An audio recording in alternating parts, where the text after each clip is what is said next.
اب میری آواز کے ساتھ عصمت ہاشوانی اسلام آباد سے حاضر ہے۔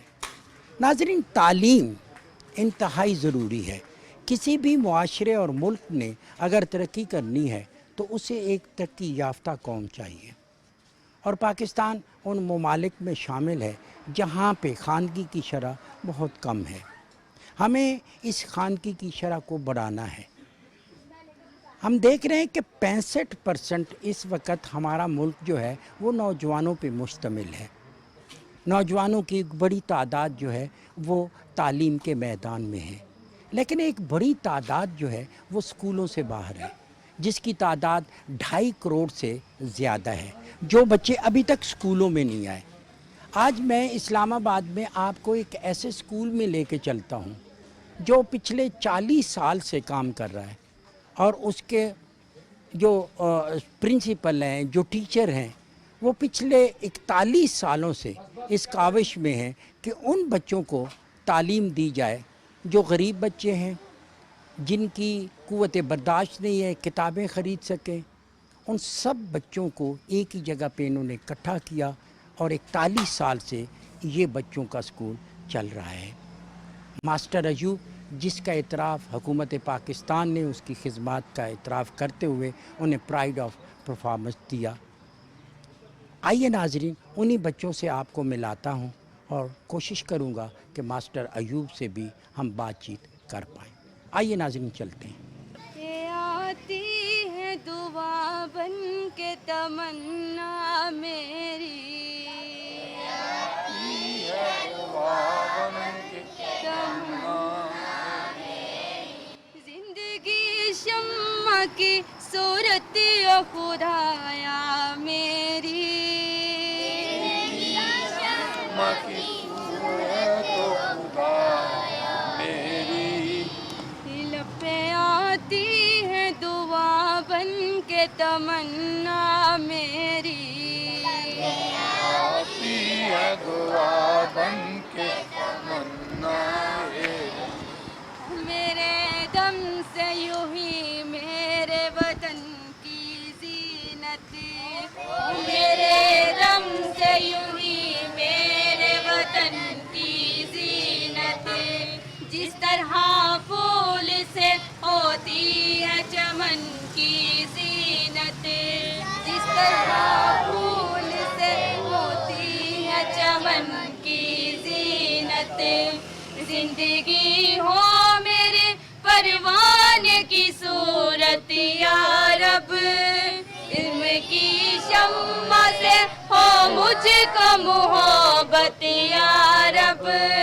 ہو میرا کام غریبوں کی حمایت کرنا، درد مندوں سے ضعیفوں سے محبت کرنا، میرے اللہ ہر برائی سے بچانا مجھ کو، نیک جو راہ ہو اس راہ پہ چلانا مجھ کو، لب پہ آتی ہے دعا بن کے تمنا میری، زندگی شمع کی صورت او خدایا میری، لب پہ آتی ہے دعا بن کے تمنا میری۔ ناظرین، میرے ساتھ ایک ایسی بچی جس کا نام پرنسس، واقعی یہ شہزادی ہے، اور اس غربت والے ماحول میں بھی اس میں بڑا اعتماد ہے۔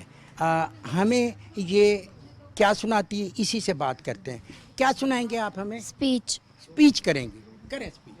جناب صدر اور میرے عزیز ساتھیوں، السلام علیکم۔ یوم آزادی یعنی ہمارے پیارے وطن پاکستان کے سالگرہ۔ ہمارا وطن ترقی پذیر ہے، اس کے لیے ہم اتنی محنت کریں کہ وہ ترقی یافتہ ملکوں میں شامل ہو جائے۔ اب میں آپ کو مثال دے کر بتانا چاہتی ہوں کہ ہمارا ملک ترقی یافتہ کیسے بن سکتا ہے۔ جیسے کہ ایک بچہ 10 روٹیاں نہیں کھا سکتا، اسی طرح یہ چھوٹے چھوٹے ننھے منھے بچے اتنا بھاری بستہ نہیں اٹھا سکتے، تو جو ان جن بستوں کے اندر کتابیں ہیں وہ کیسے یاد کریں گے؟ میں حکومت وقت سے اپیل کرتی ہوں خدا را تعلیم کے نظام کو بہتر سے بہتر بنایا جائے تاکہ یہ چھوٹے چھوٹے ننھے منھے بچوں کے کندھوں سے وزن کم ہو اور ان کے ذہنوں کو فریش کیا جائے. ہم سے ہے دنیا کسی سے ہم نہیں، ہم سے ہے دنیا کسی سے ہم نہیں، ہم پاکستانی کسی سے کم نہیں. ناظرین، ماسٹر ایوب کا جو سکول ہے یہاں پہ فیس نہیں ہوتی، اور یہ قرب و جوار کے جو بچے ہیں یہاں پہ کرسچن آبادی ہے، اس کے زیادہ تر بچے یہاں پہ آتے ہیں، اور دیگر بچے وہی ہیں جو قرب و جوار میں کسی جگہ پہ کام کرتے ہیں اور صبح کام کرنے کے بعد شام کو اسکول میں آتے ہیں. آپ کے بچے پہلے بھی یہاں پہ پڑھتے ہیں، اب یہ بچہ لائے ہیں؟ جی یہ اب لے کے آئے ہیں، پہلے بھی پڑھتے ہیں بچے. کتنے بچے ادھر پڑھتے ہیں؟ 2. 2 بچے. جی آپ مجھے بتائیں نا کہ 2 بچے پڑھتے ہیں، فیس دیتے ہیں نہیں دیتے، کتابیں کہاں سے لیتے ہیں؟ ادھر سے ملتے ہیں، ہر چیز ادھر سے ملتی ہے، وہ بھی نہیں لیتے، پیسے بھی نہیں لیتے، اور فیس وہ بھی نہیں لیتے. یہ اچھی ہے اسکول، پڑھ جائیں گے، کھانے پینے کی چیزیں ملتی ہیں، بہت کچھ ملتا ہے ادھر، ہمیں اچھا مل جائے گا. بالکل ٹھیک ہے. ناظرین، میں آپ کو بتانا چاہوں گا کہ جس طرح کی یہ ایک خاتون کھڑی ہیں، ان کے 2-3 بچے یہاں پہ پڑھتے ہیں جن کو یہیں پہ کتابیں ملتی ہیں اور یہیں پہ ان کو پڑھایا بھی جاتا ہے، کسی قسم کی کوئی فیس نہیں ہے، اور زیادہ تر بچے انہی برادری کے لوگ ہیں جو کرسچن آبادی میں رہتے ہیں. آگے چلتے کچھ اور لوگوں سے بات کرتے. اچھا، آپ مجھے یہ بتائیں کہ آپ نے اسی اسکول سے پڑھا اور اب کہاں پہ پڑھ رہی ہیں، اور ان بچوں کو کب پڑھانے آتے ہیں؟ میں 9 کلاس میں پڑھی ہوں، اور میں ابھی صبح اپنے اسکول جاتی ہوں اور شام کو یہاں پہ پڑھانے بھی آتی ہوں اور پڑھتی بھی ہوں. اور مجھے یہاں پہ 9 سال ہو گئے ہیں پڑھتے ہوئے، اور میں یہاں پہ صبح اسکول جاتی ہوں اور شام کو یہاں پہ آتی ہوں، پڑھتی بھی ہوں اور بچوں کو پڑھاتی بھی ہوں. آپ کے والد صاحب کہاں کام کرتے ہیں؟ CTA میں. CDA میں ہوتے ہیں. تو کتنے بہن بھائی ہیں یہاں پہ؟ کتنے بہن بھائی پڑھتے رہے؟ 5. 5. بتاؤ کون کون سی کلاس؟ ایک پڑھانے آتی ہے اور ایک بھائی ہے 8 کلاس میں پڑھا اور ایک 2 کلاس میں پڑھا. ناظرین، میرے ساتھ ایک ایسا بچہ، داؤد نام ہے اس کا، وہ آپ کو جو کچھ سنائے گا وہ بچوں کے لیے بڑا دلچسپی کا ہوگا. جی داؤد، سناؤ. ਸਾਡੀ ਫੌਜ ਕਿਸੇ ਕੋਲੋਂ ਡਰਦੀ ਨਹੀਂ, ਜੰਗ ਕਿਸੇ ਮੈਦਾਨ ਵਿੱਚ ਹਰਦੀ ਨਹੀਂ, ਸਾਡੀ ਫੌਜ ਗੱਭਰੂ ਲਵ ਯੂ ਪਾਕਿਸਤਾਨ. ناظرین، میرے ساتھ ہے اشفاق. اشفاق اسی بستی میں رہتا تھا، یہ جو ساتھ میں بستی ہے، یہیں پہ انہوں نے ابتدائی تعلیم حاصل کی، اور اس کے بعد جب یہ اپنے کام پہ چلے گئے، اس کے بعد انہوں نے ان بچوں کا ساتھ نہیں چھوڑا. اپنے جیسے بچے جب انہوں نے بچپن گزارا تھا ان کو پڑھانے کے. کب سے آ رہے ہیں آپ، اور اب آپ کرتے کیا ہیں؟ سر میرا نام اشفاق ہے، اور تقریباً مجھے یہاں پہ پڑھاتے ہوئے 7-8 سال ہو گئے ہیں، اور میں الیکٹریشین ہوں. اور میں یہاں پہ جب پڑھ رہا تھا تو میرے حالات ایسے نہیں تھے کہ میں ایجوکیشن کو بہت اچھے طریقے سے کر سکتا مکمل. تو میں نے دیکھا کہ اگر ہم سے یہ نہیں ہوا تو یہ جو بچے چھوٹے چھوٹے ہیں یہ ہماری طرح پیچھے نہ رہ جائیں. تو اب میں کام کے بعد جب بھی مجھے تھوڑا بہت ٹائم ملتا ہے تو میں یہاں پہ آ جاتا ہوں اور ان بچوں کو پڑھاتا ہوں اور ان کے ساتھ ٹائم سپینڈ کرتا ہوں. اشفاق، آپ کے اپنے بہن بھائی اور بچے بھی یہاں پہ ابھی آپ کے یہاں فیملی کے کچھ لوگ پڑھتے ہیں؟ جی سر، میرے 4 بھائی ہیں ہم، اور مجھ سے چھوٹے جو 3 ہیں وہ بھی یہیں سے پڑھ کے گئے ہیں، اور ان میں سے بھی ایک الیکٹریشین ہے اور ایک گاڑیوں کا کام کرتا ہے، سیل پرچیز کا. اور میرے اپنے بچے بھی یہیں پہ پڑھ رہے ہیں. تو انشاءاللہ سارے یوب بہت اچھا ہمارے ساتھ کوآپریٹ بھی کرتے ہیں. کبھی کوئی فیملی میں اونچ نیچ ہو جاتی ہے یا کوئی فائنینشلی پرابلم آ جاتی ہے تو سارا ہمیں سپورٹ کرتے ہیں. تعلیم بہت اہم ہے معاشرے میں آگے بڑھنے کے لیے. تو اس کو بہتر بنانے کے لیے کیا کرنا چاہیے؟ حکومت مدد کرے، مخیر لوگ مدد کریں تاکہ یہ اس طرح کے اسکول جو ہیں وہ چلتے رہیں اور اس طرح کی آبادی کے بچوں کو بھی موقع ملے. اصل میں سر یہ ان بچوں کا سب سے بڑا، غریب بچوں کو پرابلم ہوتا ہے فنانس کا. تو ان کے لیے اگر کاپیاں کتابیں مہیا کی جائیں، پینسلیں، شارپنرز وغیرہ، تو میرا خیال ہے کہ پاکستان بڑھے گا اور کامیابیوں کی طرف گامزن ہوگا. ناظرین میرے ساتھ ایک بالکل چھوٹی سی بچی کائنات نام اس کا ہے, یہ کہتی ہے کہ میں آپ کو کچھ سناتی ہوں. کائنات کیا سنائیں گے اونچی آواز میں؟ السلام علیکم، میرا نام کائنات ہے. میں آپ کو ایک شعر سنانا چاہتی ہوں. جب قسمت کے دروازے کھلے ہم سب پر، لوگوں نے دولت مانگی اور ہم نے وطن. ارے زبردست. یہ چھوٹی بچی کہہ رہی ہے کہ جب قسمت کے دروازے کھلے ہم پر تو لوگوں نے دولت مانگی اور ہم نے وطن. یعنی وطن کی محبت جو ہے وہ ناظرین ہر جگہ پہ ہے. اور میں ایک اور بچی سے تھوڑی سی بات کرتا ہوں. آپ مجھے بتاؤ کیا نام ہے آپ کا؟ انایا. انایا, آپ کچھ سناؤ نا ہمیں, کیا پڑھ رہی ہو؟ پڑھو, کیا پڑھ رہی ہو؟ 1 2 3 سناؤ. 1 2 3 4 5 6 7 8 9 10. اور A B C? A B C D E F G H I J K L M N O P Q R S T U V W X Y Z. ناظرین یہی وہ بچے ہیں جو ملک کا سرمایہ ہیں. انہی بچوں کی ہم نے نگہداشت کرنی ہے. اگر آپ دیکھیں تو جس وقت ماسٹر ایوب صاحب 1981 میں جب انہوں نے یہاں پہ ایجوکیشن کا نظام شروع کیا تو وہ کہتے ہیں کہ 1 سال تک میں پورے شہر میں گھوما, مختلف علاقوں میں جاتا رہا کہ مجھے کوئی جگہ ملے. اور پھر 1982 میں اسی پارک میں انہوں نے پڑھانا شروع کیا.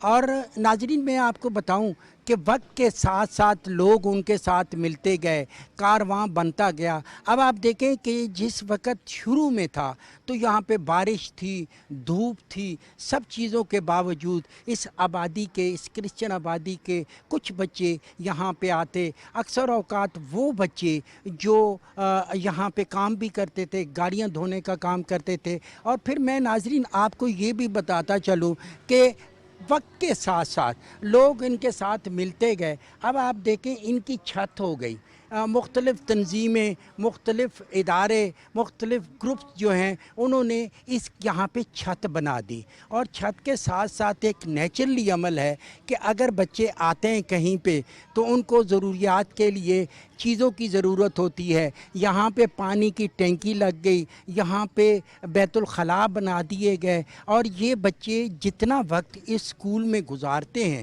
تو یہ سب چیزیں ان کو میسر ہوتی ہیں. اور پھر اس کے ساتھ ہم نے آپ کو یہی بتانا ہے کہ ایک تنظیم نے ان کو ایک کنٹینر کا بھی بندوبست کر دیا کہ جب بہت زیادہ تیز بارش ہو جائے یا پھر سردی کا موسم ہو تو وہ اس کنٹینر کے اندر بیٹھ کر بھی تعلیم حاصل کر سکتے ہیں. اور یہی ضرورت ہے کہ سرکار ان کی مدد کرے, ادارے ان کی مدد کریں تو یہاں پہ ایک بہترین ماحول جو ہے وہ بنایا جا سکتا ہے. ناظرین میرے ساتھ ہیں ماسٹر رخسار صاحب. رخسار صاحب کو بھی ایک مدت ہو گئی یہاں پہ بچوں کو پڑھاتے ہوئے. انہی سے پوچھتے ہیں کہ اسکول میں ان کی آمد کیسے ہوئی. ماسٹر صاحب آپ کب آئے اسکول؟ تقریباً 26-28 سال سے ماسٹر ایوب صاحب کے ساتھ ہوں. اور ماسٹر ایوب صاحب جو ہیں وہ میرے استاد ہیں, میرے محسن ہیں. میں جتنی بھی تعریف ان کی کروں اتنی کم ہے. میں جب یہاں اسلام آباد آیا تھا تو میرے ابو میرے ساتھ تھے اور انہوں نے میرا ہاتھ پکڑا اور ہاتھ پکڑ کے ایوب صاحب کے ہاتھ میں دیا. کہتے ہیں کہ یہ آج سے میرا بیٹا نہیں ہے, آپ کا بیٹا ہے. آپ اس کو پڑھائیں, اس کو ماریں, جو مرضی کریں, میری طرف سے اجازت ہے. تو اس وقت سے میں ایوب صاحب کے ساتھ ہوں اور بچوں کو پڑھا رہا ہوں. نہیں, آپ نے خود کیسے تعلیم حاصل؟ آپ کہاں کے رہنے والے؟ میں آزاد کشمیر کا رہنے والا ہوں اور میری میٹرک کلیئر نہیں تھی اور ایوب صاحب میرے پیچھے پڑے رہے کہ آگے پڑھو پڑھو. لیکن میں نے کہا میں اب کیا پڑھنا ہے, اب میں نے مزدوری کروں گا, پڑھنا کیا ہے. انہوں نے کہا کہ نہیں آپ نے پڑھنا ہے آگے. تو یہ میرے پیچھے آخر اپنے مشن میں یہ کامیاب ہو گئے اور میں نے میٹرک کلیئر کر کے پھر میں نے ان سے کہا کہ میں آپ کی کیا خدمت کر سکتا ہوں. تو انہوں نے کہا کہ میری خدمت نہ کریں, آپ یہاں میرے ساتھ آئیں اور ان بچوں کو پڑھائیں مل کے. تو اس وقت سے میں ان کے ساتھ ہوں. یہاں پہ بارش ہوتی ہے, آپ پارک میں بیٹھے ہوئے ہیں, بچے بھی کم ہیں, کوئی فیس بھی نہیں ہے, تو پھر کیسے آپ کو گزارا کیسے ہوتا؟ دیکھیں میں آلریڈی سرکاری ملازمت بھی کر رہا ہوں. صبح کے ٹائم ڈیوٹی پہ جاتا ہوں اور شام کے ٹائم میں یہاں آ رہا ہوں, ایوب صاحب کے ساتھ پڑھا رہا ہوں. اور اگر میں یہاں بچوں کو نہیں پڑھاؤں گا تو میں اپنے آوارہ گردی میں ادھر ادھر ہی جاؤں گا, اپنی جیب سے ہی خرچ کروں گا.